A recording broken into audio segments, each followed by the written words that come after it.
जय श्री राम सभी भक्तों को। जय माता की। फिर एक नई वीडियो के साथ आप सबके सामने हाजिर हो गए हैं। और आज की जो हमारी वीडियो है इसमें आप बताइए, जैसे कि सभी भगत जो लोग जो है साधनाओं में बैठते हैं या पूजा अर्चना रात के समय कर रहे होते हैं, तो क्या शक्ति उनको कोई संदेश देती है या कोई ऐसे संकेत उनको मिलते हैं कि शक्ति है।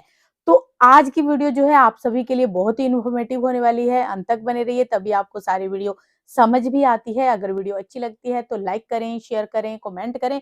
और अगर चैनल पे पहली बार ही देख रहे हैं तो चैनल को भी जरूर सब्सक्राइब करें, साथ में बेल आइकन उसको प्रेस करें ताकि आने वाली हर एक वीडियो की नोटिफिकेशन सबसे पहले ही आपके फोन में पहुंच जाए। चलिए शुरू करते हैं आज की वीडियो। जय श्री राम। जय श्री राम, जय श्री बालाजी महाराज। बाबा की असीम कृपा आपके परिवार पर सदैव बनी रहे और मेरी माँ जगत जननी माँ भवानी अम्ब की कृपा आपके घर में अन्नपूर्णा रूप में वास करे। जय माता की। देखिए, शक्तियां तो है, ये तो इसमें कोई झुठाए तो जा नहीं सकता, क्योंकि कभी प्रत्यक्ष को कभी प्रमाण नहीं देना पड़ता। और परमात्मा की कृपा जो होती है उसी प्रकार से होती है जिस प्रकार से व्यक्ति तपता है। जो व्यक्ति परमात्मा की कृपा को प्राप्त करना चाहते हैं, चाहे वो साधना का मार्ग चुनते हैं, सिद्धि का मार्ग चुनते हैं, माला जाप से शक्तियों को प्राप्त किया जा सकता है। शक्तियों को प्राप्त करने के कई प्रकार के रास्ते हैं।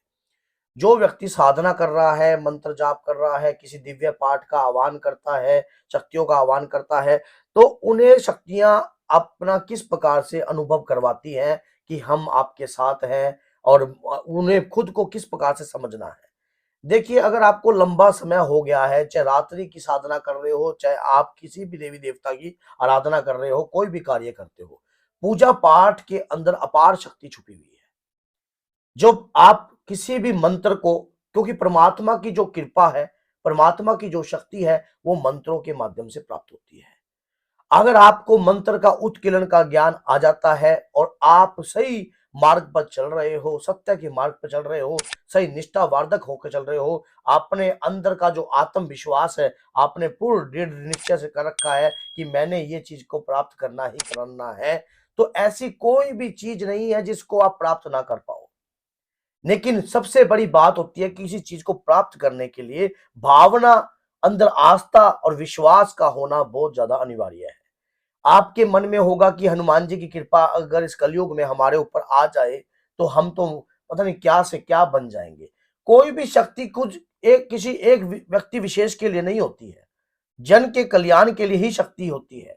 और किसी भी शक्ति की आराधना अगर हम करते हैं तो हमारा मन में दृढ़ विश्वास अपने इष्ट के प्रति पूर्ण रूप से होना चाहिए।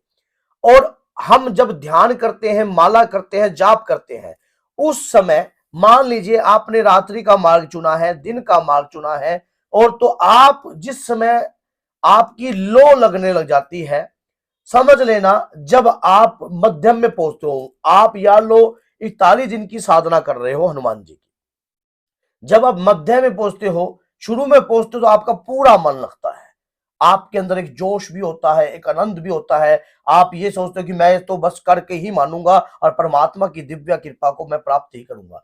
जैसे जैसे आपका समय जो है नजदीक जाता रहता है, कई बार व्यक्ति की लो लगती है और कई बार व्यक्ति निराशावर्धक भी होता है।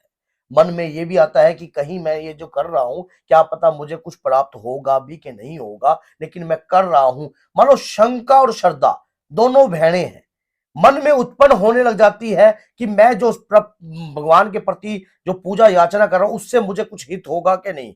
आप सबसे पहली बात ये होती है कि हित को शुरुआती तौर से ही जैसा रहोगे। कल भी मैंने एक वीडियो बनाई थी, उसमें मैंने बोला था कि व्यक्ति को अपना संतुलन बनाकर रखना चाहिए, मान लो साधना के क्षेत्र के अंदर। और दूसरी बात ये होती है कि ना ठंडा ना गर्म, ना कुछ पाने की इच्छा, ना कुछ खोने का भय। ये दोनों ही आपके अंदर अपने इस भय को तो त्याग देना चाहिए, इसकी तो आपने रखना ही नहीं चाहिए। मान लो कुछ पाने की इच्छा नहीं है, अगर आपने साधना का राह चुन लिया, अगर आपने सिद्धि का राह चुन लिया।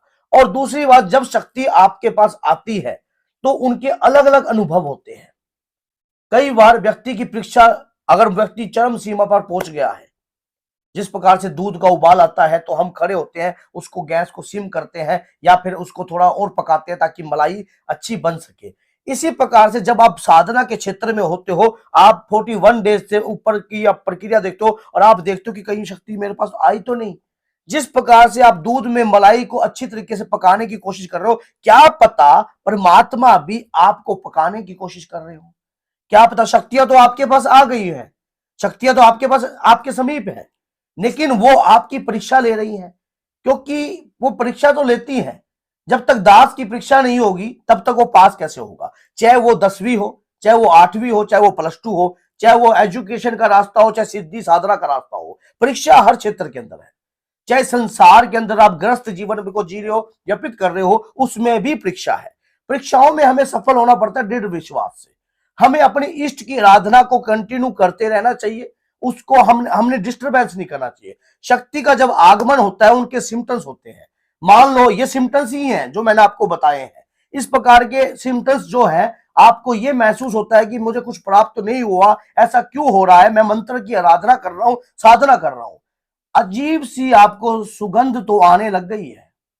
कुछ ऐसा भी महसूस होने लग गया है कि जो अच्छी एक सुगंध आ रही है, कभी चंदन की, कभी चमेली की, या अपने इष्ट की, जिसकी भी आप आराधना कर रहे हो, माँ दुर्गा की कर रहे हो, आपके साथ आप लोगों से पूछते हो कि आपको स्मेल आ रही है, क्या आपको सुगंध आ रही है, तो वो व्यक्ति आपको कहता है कि मुझे तो कुछ नहीं आ रहा, लेकिन आपको महसूस हो रही है। आप इस चीज को आम मत समझना।